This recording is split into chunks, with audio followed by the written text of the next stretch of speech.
We begin with breaking news. The end, it appears, of the government shutdown as 8 Democratic senators joined the Republican majority to pass legislation to reopen the government.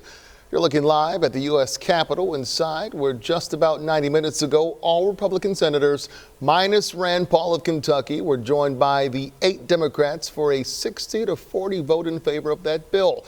That bill now heads back to the House, which was called back into session today by Speaker Mike Johnson after he sent them home in early September. Now, the deal keeps much of the government open through January. It does not include an extension of the Affordable Care Act subsidies. A deal headed to the House restores SNAP benefits through the end of next September. KSHB 41's Ryan Gamboa heard the voices of people who use those benefits and those who help feed the needy on the impact SNAP makes.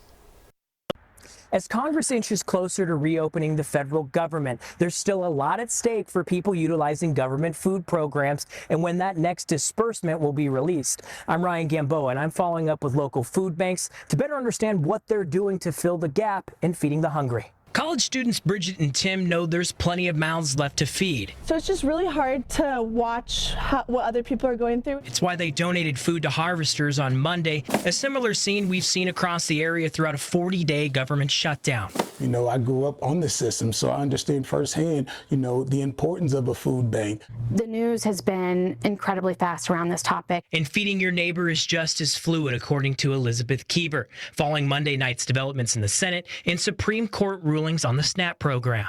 And it's been really hard to challenging to give the most up-to-date information. But that's not stopping one of the Metro's biggest food networks recently purchasing over $500,000 in food, gone in just a few hours. That $500,000 investment is practically already out the door. You know those donation barrels that you see at grocery stores like these two here at the Brookside Price Chopper? Well, Harvesters tells me just in the last week they raised over 100,000 pounds of donations. The manager at this location telling me they can hardly keep up. If you think about it, our community is kind of what builds the future and it's what shapes the future. So just being able to feed and help our community. And it's your kindness keeping harvesters motivated. We're not going to take anything for granted right now, and we're going to continue to get out as much product to as many people in need. Because we're in this together. In Kansas City, Ryan Gamboa, KSHB 41 News.